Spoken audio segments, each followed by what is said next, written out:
uh, international seminar, and I'm very sorry that I can't join you in Lithuanian and follow your discourse in Lithuanian. I'm not speaking in my language either. I'm Greek originally, so we will use the medium of the English language to proceed. Okay, so in my lecture today, I will draw on my current research project of writing a feminist genealogy of automorphographies. And an automorphography is a concept denoting the autobiographical desire of becoming a mathematician, and it was coined by Paul Halmos back in 1985. But I have borrowed from him and I have gendered it to argue that it is essential to throw light onto the social, cultural, and political practices that some women mathematicians deployed in surpassing the restrictions and limitations of their gendered position and follow an academic career in the field of mathematical sciences. In thus working genealogically, I look at the personal, literary, and philosophical writings of 6 women mathematicians and scientists, the Italian Maria Gaetana Agnesi, the 2 French, Émilie du Châtelet and Sophie Germain, the Scottish Mary Somerville, the English Ada Lovelace, and the Russian Sofia Kovalevskaya. Apart from their mathematical and scientific work, which of course has been evaluated and discussed amongst historians of mathematics, these 6 women, some of them wrote philosophical essays like Émilie du Châtelet, Sophie Germain, and Ada Lovelace. Mary Somerville wrote a memoir, like an autobiography, and Sofia Kovalevskaya wrote theatrical plays, novels, and poetry. What unites them, however, is that they all wrote letters. So letters have become very important in this research.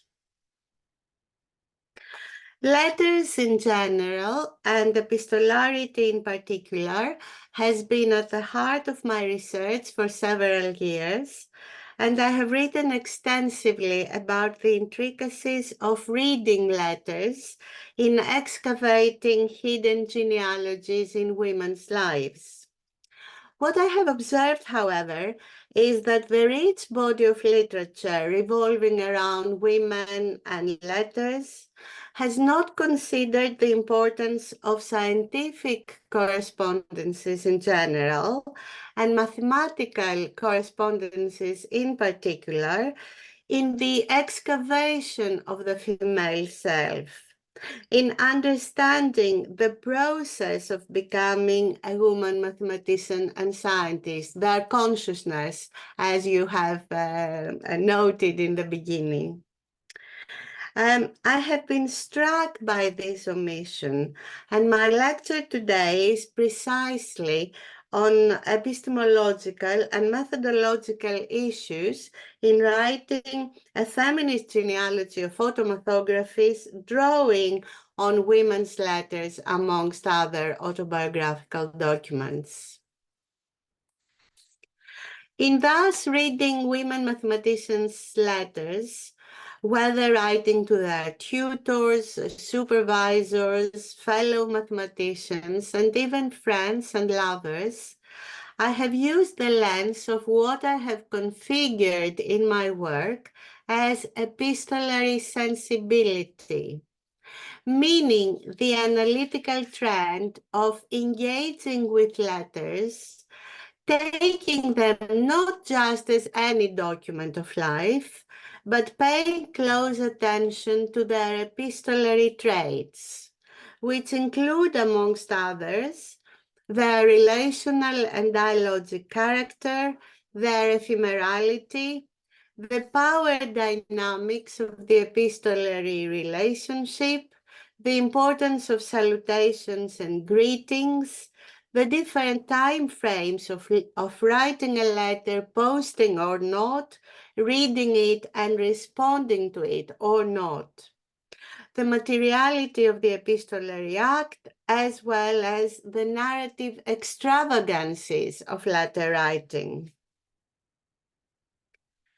An important part of my epistolary sensibility has always been the fact that all letters are always already archival documents. And in situating my subject position, I am both a researcher in the archive as well as an external reader of them.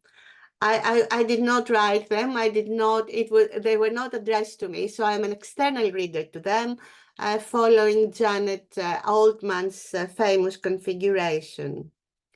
In this context, an important aspect of my research is the experience of working in different archives and with different epistolary documents, both analog, digital, digitized, and photographed. And here in this slide, you see the different libraries and archives, but also the digital archives that I have been working with for this project. For this project again, I have also worked with published renditions of letters, some edited and selected, others published in full, like La Correspondance d'Émilie du Châtelet, most of them transcribed, but also some of them published as photographs of the originals, like Les 5 lettres de Sophie Germain à Charles-Frédéric Gauss, which is a published book, but actually it includes the actual letters. All these are letters of what Liz Stanley has famously theorized as the Earl letters. There is, of course, a burgeoning body of literature around digital and digitized archives and in the digital humanities, and the way they have changed the epistemological nature of archival research in general, but also the way we approach, understand, and analyze epistolary documents in particular. Moreover, most archival researchers know by now that even when we work in classic archival spaces like museums and libraries and have access to analog documents, the scans and photos that we are usually allowed to take, often without restrictions and of course without expenses because we can photograph them with our iPhones, have gradually changed the ways we experience archival work, as well as the ways we analyze digitized epistolary documents. As Liz Stanley and colleagues have simply put it, in creating an online archive for Olive Schreiner's letters, transcriptions are not the letters themselves, but then neither are JPEG images of letters the letters either, but another two-dimensional representation. Contextual loss is amongst the most important epistemological issues in the understanding and analysis of archival documents in general and letters in particular. What is the difference then between reading a handwritten letter in the archive and later its image version in the researcher's files, a digitized version of a handwritten letter in an online library or archive, a published version of handwritten letters, or a transcribed and published letter in both historical and contemporary publications. This is what I want to consider through the lens of diffraction, a notion that derives from optical physics. As an optical phenomenon in classical physics, diffraction follows the bending of waves as they move through passages or encounter small obstacles. Think of how a rainbow of different colors is being formed when white light enters a prism. What happens when two or more waves arrive at the same point is also interesting, since unlike particles, waves can overlap at the same point in space, creating superimposition effects. Consider the all too familiar moment when we throw pebbles in a lake. The waves that appear as an effect of this disturbance interfere with each other in different ways, depending on their properties and corresponding forces. They can create a more intense wave together, producing constructive interferences, or they can cancel each other out in the mode of destructive interferences. The superimposition of most waves, however, produces a combination of constructive and destructive interferences, which vary from place to place and time to time. For feminist philosopher Donna Haraway, diffraction becomes a metaphor for the effort to see difference and its effects at the bottom of the mirror or on the surface of a pond. And I quote here from Haraway, diffraction patterns record the history of interaction, interference, reinforcement, difference. Diffraction is about heterogeneous history, not about originals, end of quote, she has written. Following a vibrant body of feminist literature that have deployed diffractive methodologies in research, I have taken diffraction as an approach, and I quote here from Karen Barat, of reading insights through one another in attending to and responding to the details and specificities of relations of difference, end of quote. In the case of our lecture today, differences in the modalities and forms of epistolary documents. Put simply, diffractive ways of reading and analyzing epistolary documents are not only about how I understand the content and discourse of a letter as a static entity or meaning. It is also about how I tune into the various rhythms of meaning and understanding.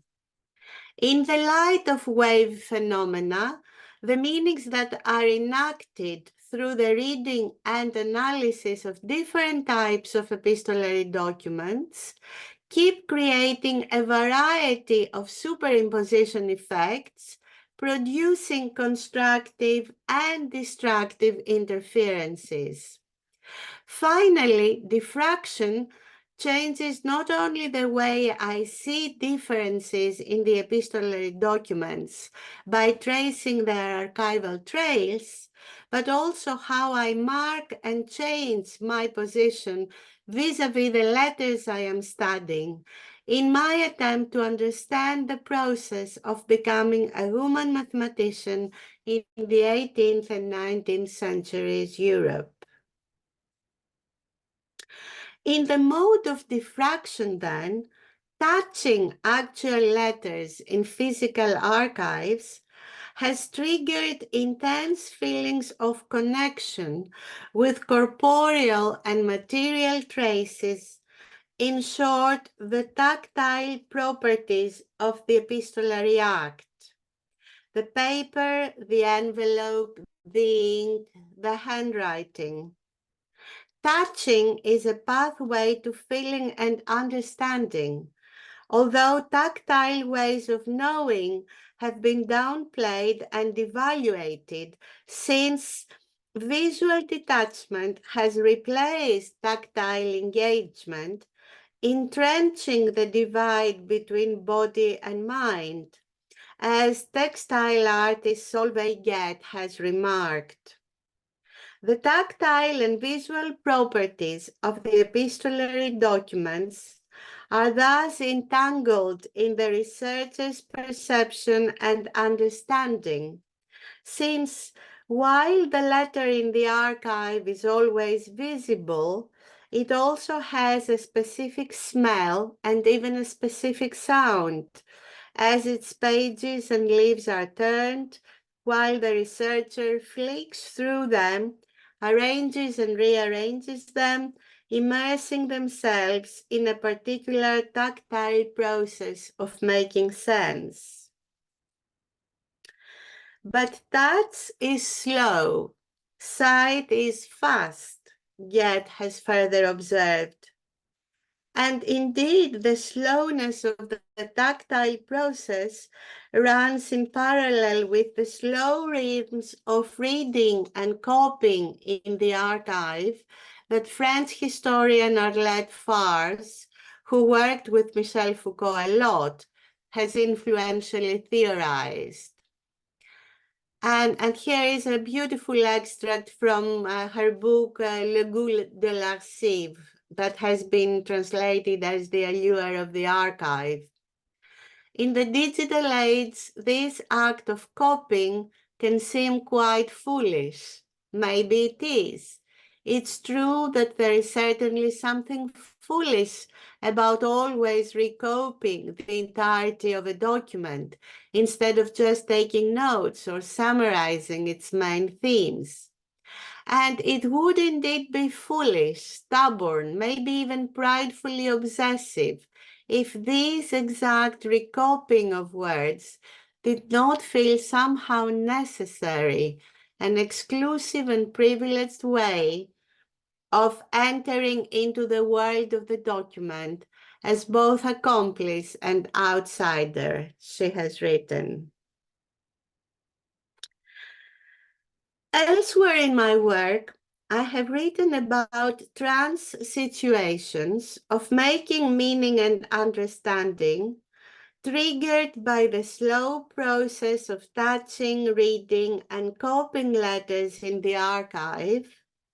But I have also admitted that since the researcher's budget and time are always limited, the real letter will be inevitably scanned or photographed.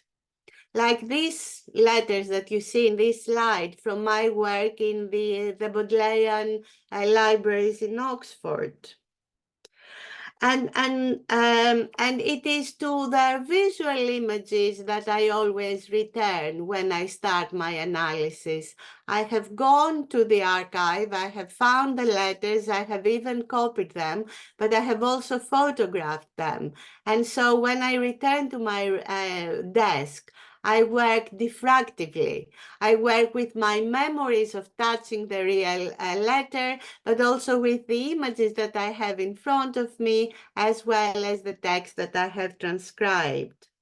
So this is where the visual and the tactile create superimposition effects in the researcher's diffractive reading. Since it is in the middle of this slow process of touching, reading, copying, and in effect rewriting letters that the researcher's understanding emerges, and new ideas and insights arise. In this context, the letters themselves are being transformed, not just as analog or digitized documents, but rather as components of complex entanglements between the analog and the digital, within the space-time matter of archival research, and this is where diffraction comes into play.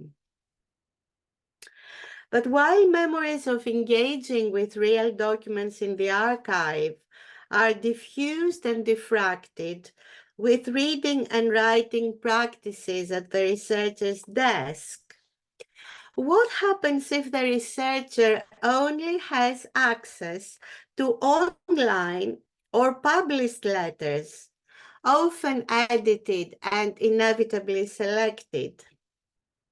Since the digital revolution is well under play, we need to accept that in the future, more and more researchers will only have access to digitized or published documents, whether online or in paper. Even when or if we have the opportunity to visit an archive or library, the analog manuscripts might not be available for reasons of preservation and protection. When I visited the New York Public Library some 10 years ago to work with the letters of trade unionists in the garment industry, the first year I had access to real documents, and the next year I only had access to digitized documents. The library had the actual letters, but they would not allow me to see them.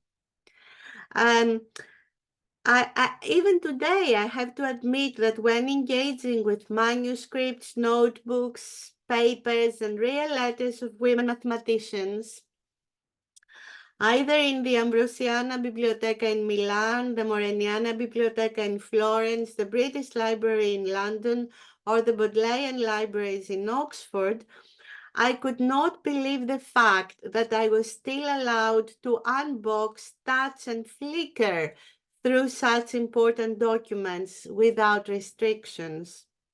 I was almost feeling guilty that I was not asked to wear gloves, and I was frightfully apprehensive of the way I handled these documents. Above all, I was feeling really lucky that I was still able to do it. For how long more, though? I kept wondering. There is no question that the researcher's feeling of touching the imaginary real cannot be substituted by the visual or the digital. But since digitization is increasingly becoming the new real, we just need to accept it and get on with it. Thus, while considering the epistemological consequences of working with digitized documents that we hope will become better curated, organized, and presented, there is a lot of talk among librarians and archivists about this as we speak. The first thing to consider here is that wholeness, or the idea of touching the real, is never achievable anyway, even when working with analog or unpublished epistolary documents. And I quote here from Caroline Steedman, who has written, you find nothing in the archive but stories caught halfway through, the middle of things, discontinuities. In this letter, in this light, the letter that was kept and found in the archive should always be read with the letter that was lost or destroyed in mind. And in the same way that we interpret voices, we should perhaps start interpreting silences and absences, or somehow include them in our analysis and understanding. In the case of women mathematicians' letters, it is not only the differences between analog and digitized letters that we should consider, but also that many of their letters have only been found in draft forms, that many letters have been lost, damaged, or destroyed, and that even in several extant letters, we have very few traces of personal feelings and thoughts. And yet, multimodal, fragmented, and discontinuous as they are and will always be, analog, digitized, edited, translated, and published letters have left traces of epistolary waves, which, as they ebb and flow, create a pattern that has a meaning in understanding the process of becoming a woman mathematician in post-Enlightenment Europe. Here, the researcher's imagination is important, and in my most recent book, Epistolary Narratives of Love, Gender, and Agonistic Politics, I have used this motif of epistolary waves in analyzing the letters of 4 revolutionary women in the 19th and 20th centuries. So I'm going to use this same motif of waves when I will be writing a book about the women mathematicians. What is also important when working with fragmented letters and documents in the archive is that the researcher should not prolong and further obscure their fragmented state, but should rather attempt to mark and trace their archival trails in the process of reassembling the archive, as I have argued elsewhere in my work. Since we have some time in the end of my theoretical exposition, I will be using an example from my research from Sophie Zerman's correspondence to illustrate some of the things I have already argued. Sophie Zerman never got married or had children. So after her untimely death from breast cancer at the age of 55, her letters were dispersed, lost, and partially found in different collections all over Europe. And in addition, some of them were only found as drafts. So when I visited the Moreniana Biblioteca in Florence in May 2023 to read Germain's letters there to her friend, fellow mathematician, and first biographer Guglielmo Libri, this is what I found. This letter. I have read with the greatest attention the memoir that you have made me the honor of sending me, Germain wrote on July 2nd, 1819, in a letter that, according to the archive's catalogue, is still marked as addressed to Libri.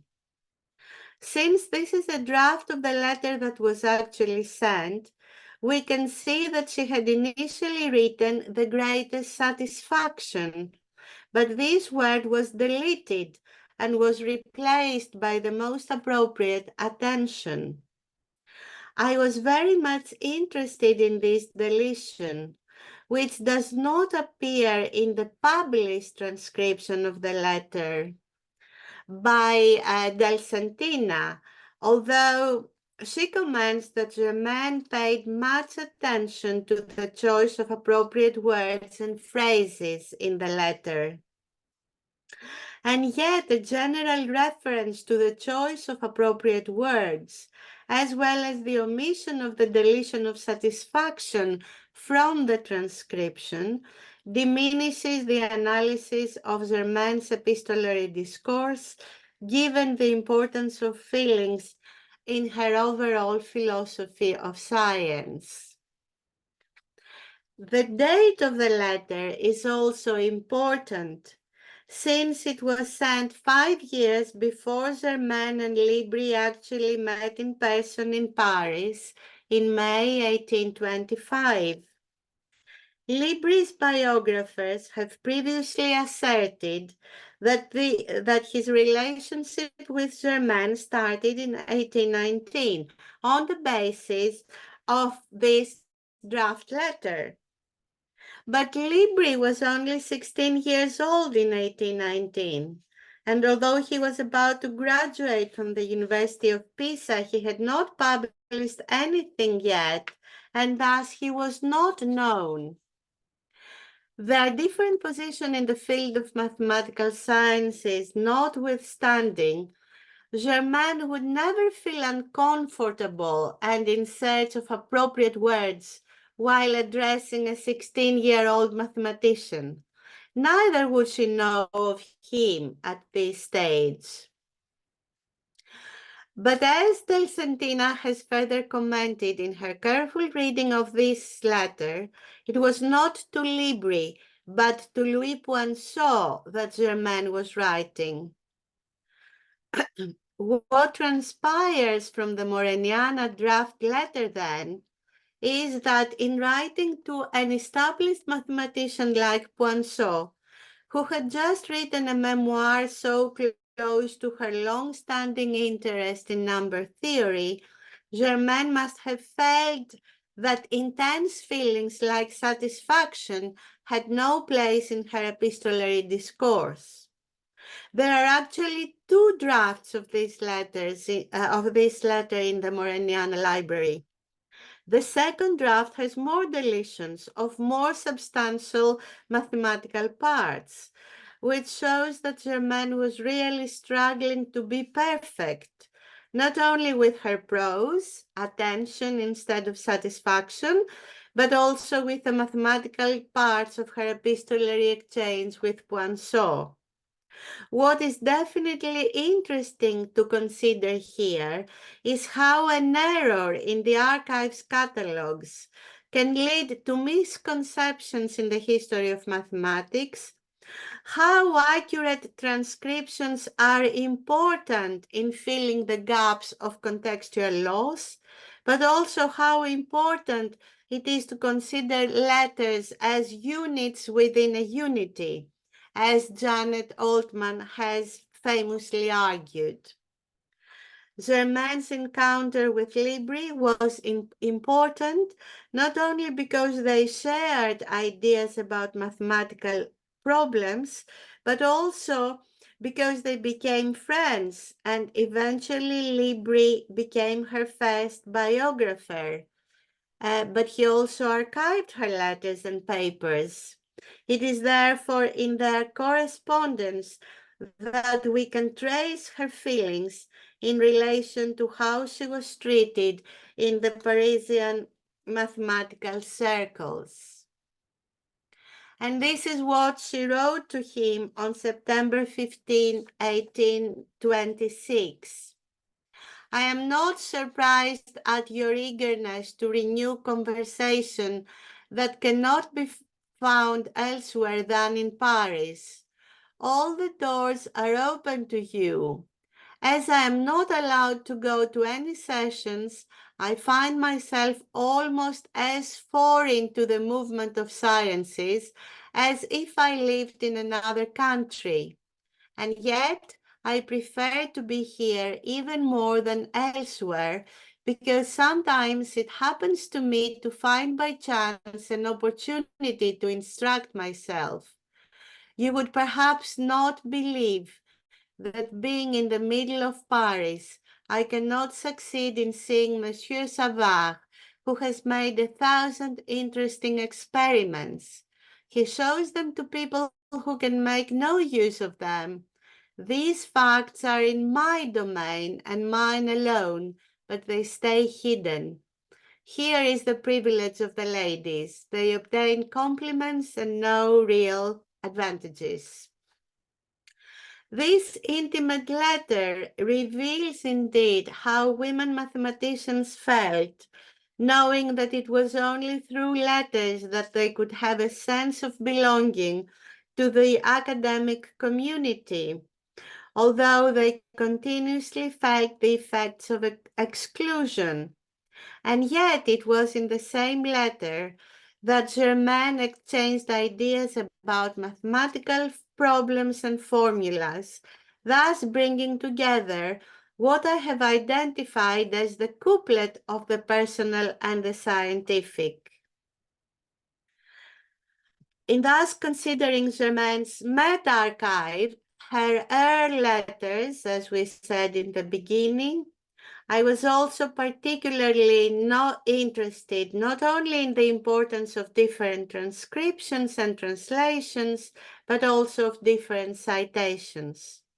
Germaine's mathematical and philosophical work has not been translated in English, including her letters, with the exception of her correspondence with Carl Gauss, as well as some selected letters or fragments of them that have been included in her two main scientific biographies. It is here that full and accurate citations can direct researchers of Germaine's work in tracing archival trails of her extant correspondence, but can also enable the analysis of her epistolary discourse. Thank you.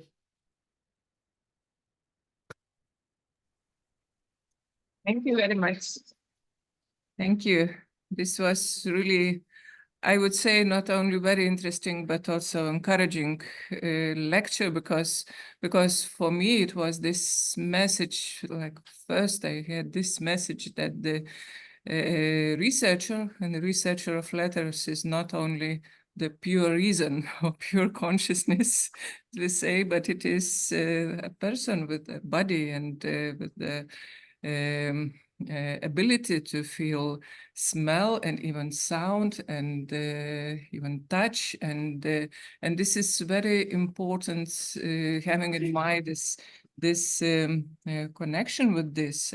Yes, and as well, I'm fascinated how you work with those letters and about this attentive approach and noticing every word and even change the word, and that this is very, very important, and the letters then become not only data, not only like simple data for research, but it is always like reflective work or reflective research. So thank you very much, actually. And we have a little bit time for discussion. Maybe somebody would like for the audience, from the audience, to start. I cannot see. Okay, then I would like to ask you, dear Maria,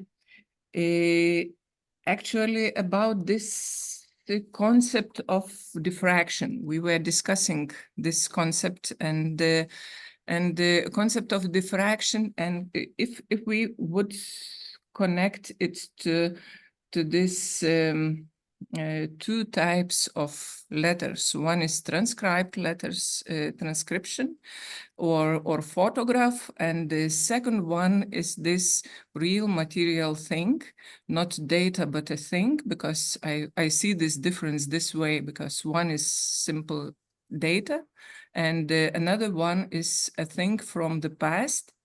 So this thing from the past, how it's what it makes to this feeling of diffractive understanding. How would you say? Is it important or maybe not necessarily? Well, what I think diffraction gives us is this realization that there are many ways, different ways that we can approach letters, and we do approach them in different ways. Even, as I said, even when we have touched the real thing and we have felt all these experiences and feelings of smelling the letter, of looking at the handwriting, of noticing different inks, different colors of papers, which are all very important corporeal elements of the understanding of the researcher. Even if we have done this, at the end of the day, when it comes to the long process of analysis and writing research, we will also work with two-dimensional objects like the JPEG image or the transcription.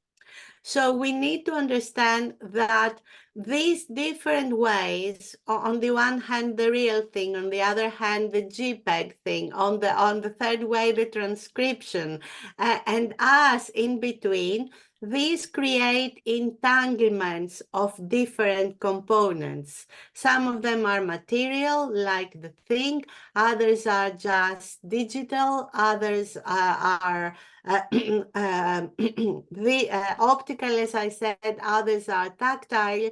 So the analysis in the end goes through all these different obstacles.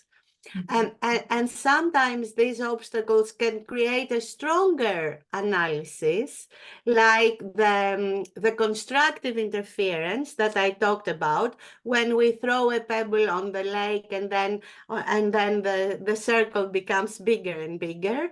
Or it could be destructive, it could limit. So we can never say that because I have worked with real objects, my analysis is better than if I had worked only with digitized or only with photographs. And I think it's important to understand this complexity of the research method and approach in our understanding, because as I said, as we advance more and more, we will have to work with digitized documents more and more. So I don't want researchers to be discouraged. Oh, I didn't go to the real archive, so I don't have the real thing. I don't have the real analysis. This is not the case. That's what I wanted to stress with my presentation today, that the approach we have can be multimodal, and it should be important for different reasons. Every time we engage with a kind of data or with a kind of document or with a kind of thing, as you say, we need to understand that the conditions of possibility for our research and for our understanding change. And it's never one or the other. It's never right or wrong.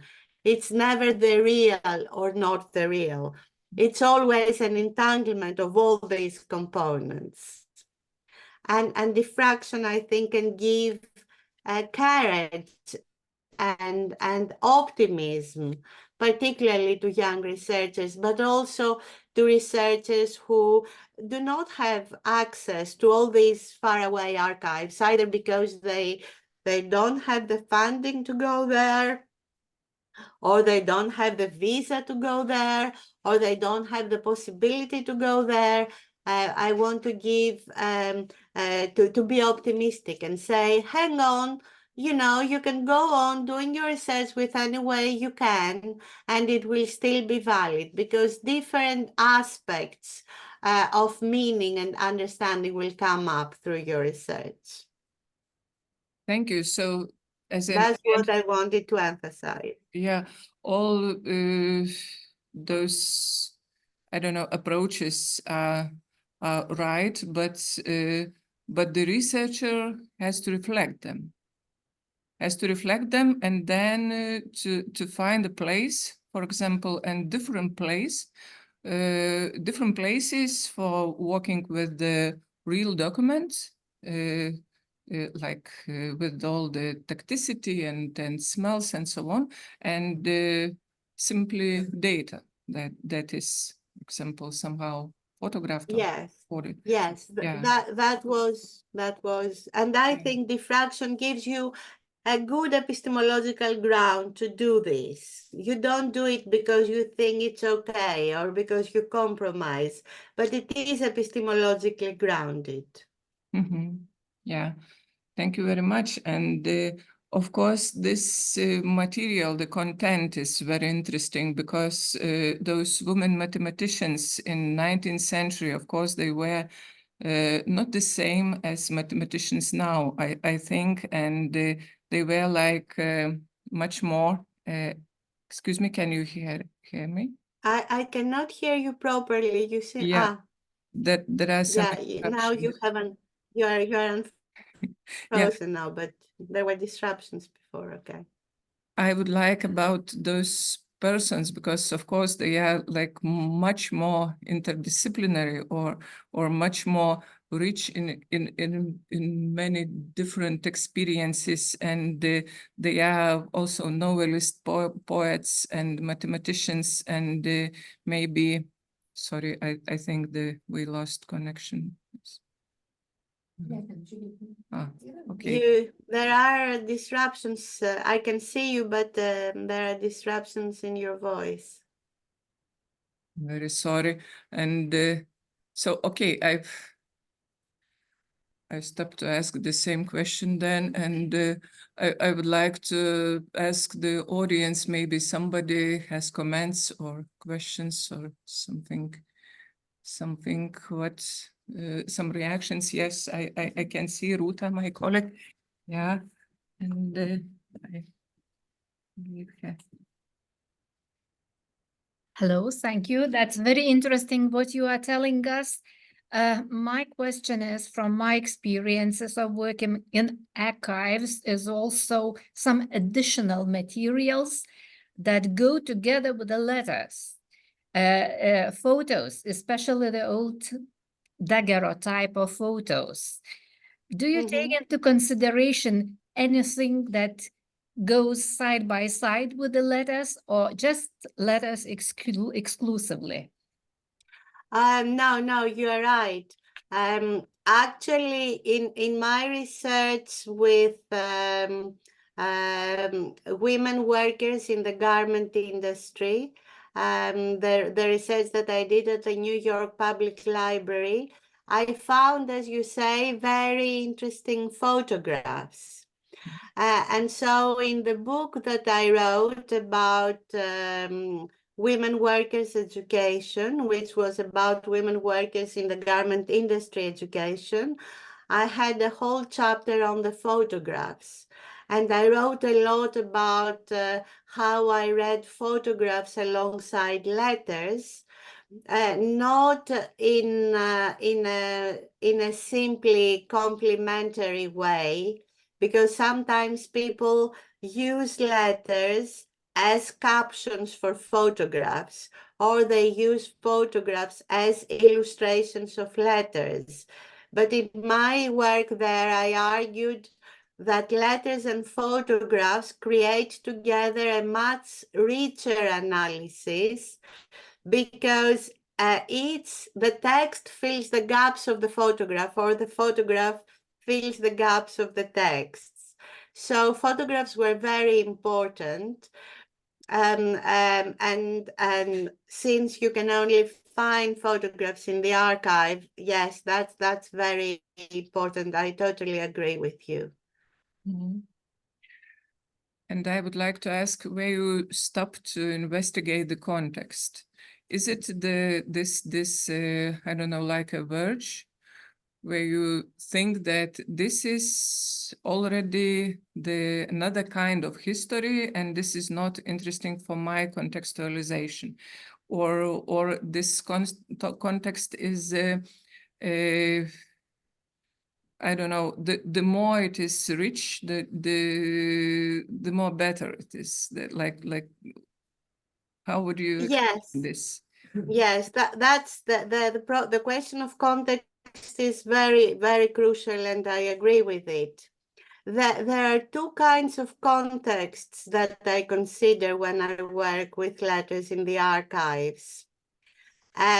Is the context of the document itself. So, for example, when I was reading the letter of Émilie de Châtelet, when she was writing to a famous mathematician about her work, I was also at the same time, while considering what she was writing to him, what other letters was she writing to friends, other mathematicians, or even lovers at the same time? So I was trying to find the context of this letter, of the one letter, in terms of the other letters that she was writing at the same time. So it's the synchronicity of the document. So what other letters do we have on the same day that she wrote this letter, or in the same period, or even in the same week? So this is an important context, the context of the document, that you sometimes might lose when you work only with digital archives. You don't know what other letters are there around this period. So this is the immediate context of the document. But of course, it's the wider context of the document. What is the period? She's writing to I believe, du Châtelet, for example, to Maupertuis, at the same time that the Frederick becomes king of Prussia, and we know Frederick's relationship with Voltaire, and Voltaire was her lover. So the wider context is geopolitical historical events in this period that might be throwing light on why she writes this letter at this point of time at this particular person. Yeah. So and I believe that this is where digitization can help you a lot, because nowadays you can have access to these immediate but also wider contexts much more easily than when 20 years ago. I remember, for example, again, I was at the New York Public Library, and I was reading a letter to a sender, and I didn't know who this sender was. So immediately I would go on my web, Google the name of the sender, learn more about him or her, and then come back to the letter with more understanding about the epistolary relationship, as I said, the power relations of this relationship, etc., etc. Yeah, we continuously work within and amongst contexts when we analyze letters. Yeah, thank you very much. Yes, and I received one question just on the paper, and a colleague asks, what is on your background? What is the picture? Because it is very, very beautiful fragment of yes. picture, and what is This is a fresco from Italy, and shows a woman teaching mathematics a young boy. So it is my banner for my research project on women mathematicians. Yeah. So how is it connected to mathematician? I didn't.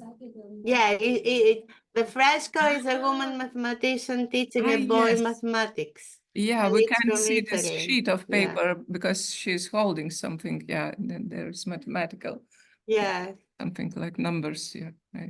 Yeah. Understood. So more questions, please, because we have a very rare opportunity to. And what's the background of the presenter? Educational background. Ah, yes, because people think that this your research is completely interdisciplinary. So my colleague is interested in your background, from what branch of research you came to this, and how maybe all this, I don't know, your inspirations and all your way to like changes you made to reach this exactly methodology, very rich methodology, I would say. Yeah. Well, that's a very good question. Thanks. I have a very diverse disciplinary background. My first degree was in law. Yeah. I even worked as a lawyer in Yes. my previous life. I didn't like it. And then I went to education.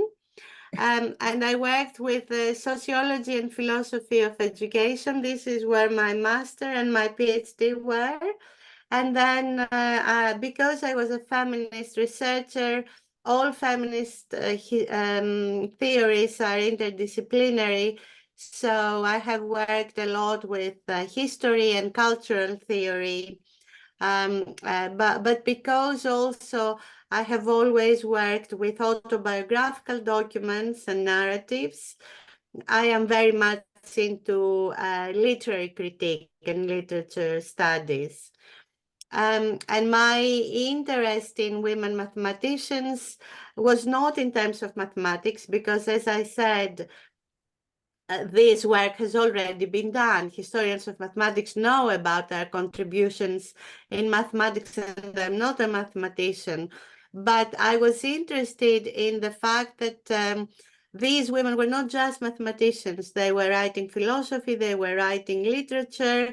And so I said, perhaps if we look at these writings that nobody has looked at till now, we can understand something about their consciousness, as you said, about the self, about what made them being interested and follow mathematics in a period when women were not allowed to go to universities, to science was out of the question. And so these were the questions that led me to this project.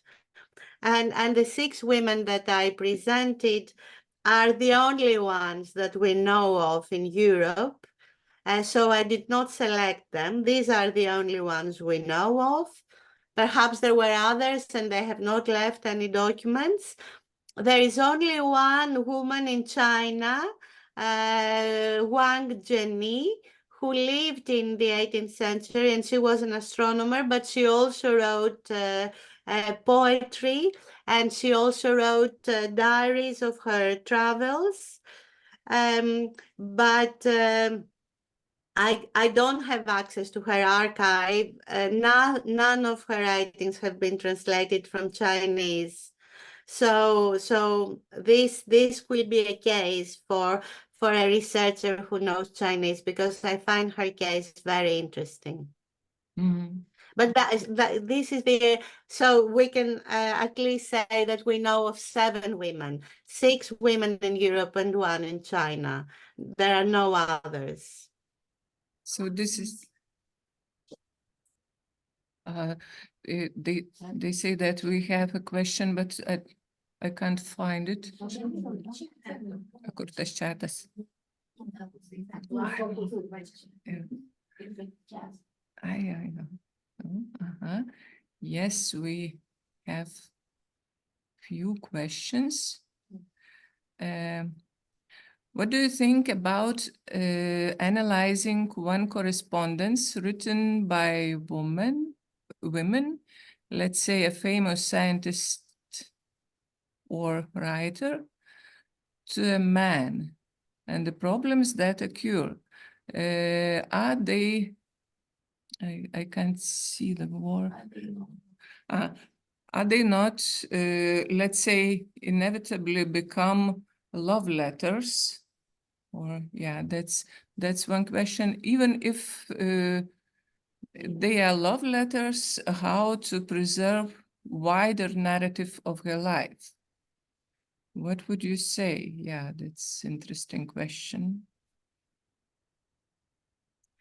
Do you mean from the 6 women I have presented? We only have love letters from 2, Amélie du Châtelet and Ada Lovelace. And for Ada Lovelace, they were not really love letters, they are the letters to her husband. So we have the first 4 or 5 letters that she wrote to him when they were in love, and then the rest of the letters are not really love letters. They are, husband and wife letters. Yeah. Émilie de Châtelet, though, wrote many love letters. First of all, to Voltaire, but we don't have any of her letters to Voltaire. The correspondence between Voltaire and de Châtelet has been lost forever. But we do have her 98 love letters to her to the last lover of her life. She died at birth, giving birth to his child. So what I have found out in these love letters, and I have written a paper about it in the Women's History Review, is that we have a struggle between her love for her lover and her love for mathematics. So we have a letter where she writes, I cannot come back to Ludwil where they stayed because I need to finish my book on Newton. My Newton is very important. So I have traced this rivalry between the love for a man and the love for Newton and the love for mathematics. And it's a very interesting love letter. And also when I was reading her love letters, which are very intense, but sometimes extravagant as well, and you always need to take narrative extravagance in mind when you read letters.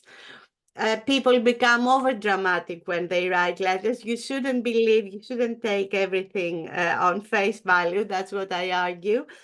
So as I said before, in the context, at the same time that she was writing a very dramatic love letter, oh, I'm going to die if you don't come or if you don't answer. In the same day, she was writing to Zakier, a French mathematician living in Italy. Can you tell me what you think about this essay on Newton? What do you think about my analysis there? She was also writing to her friends, arranging personal matters. So it's interesting to read love letters not in isolation, but in the context of other letters that were written even sometimes in the same day, which happens with Émilie de Châtelet because she was a prolific letter writer. So where it becomes clear that nobody is dying, in fact. Exactly. Just living life. But I think that... And also there I argued that love here is not the kind of love that we take as passive or submissive, but the kind of a Spinozist love, this love which is as a force of life that drives you to create, that drives you to strive for the better. And I made this argument that when you read love in these letters, it's love as a creative force of life rather than as a romantic, submissive female love.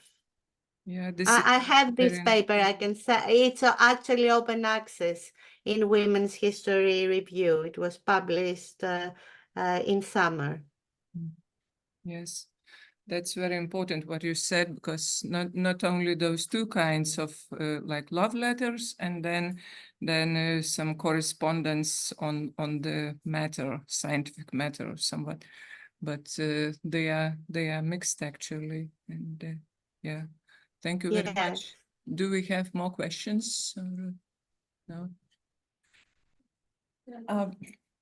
We have some more questions in chat. And oh, in the chat, yeah, let me look at it. Thank you. This is, yeah, the colleague says, thank you. Thank you for answer, obviously. And do we have questions in this room? No. No. So we could speak actually about your very, very interesting approach and very, very interesting projects. Long time, but we have to thank you and to let you go actually and continue your researchers and we are waiting for more books, of course, and more articulation. Thank you very much. And as I said, if you go on my to the website of my project, I can have it in chat now. I didn't think of doing it, but if you go there, you can find more publications about this research project. And most of them are open access, thanks to my university. So I will put the link to my project here. How do I send it to everybody?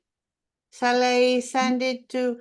I'll send it to Dalia, who had the question. Yeah. But I can also send it to you and you can circulate it. Okay, I can share. Okay? Yeah. Yes. Yeah, I think I yeah. know this page myself, but Yeah, so if maybe you there go is in another the one. publications, Mhm. you will see, and here are all the papers from this project and the analysis of letters. Most of them are about letters, the publications. And as I said, they are open access. But if you need something that is not open access, I can send it to you. Thank you very much. Thank you. Thank you. Yes. So thank you once more. And good luck with the rest of your day. I'm sorry I can't follow Yeah. Lithuanian, but I'm sure you'll have a great day as well. Thank you. We are going to lunch and yeah, good day to you. Okay. Goodbye. Yeah, you too. Bye. Yeah. See you.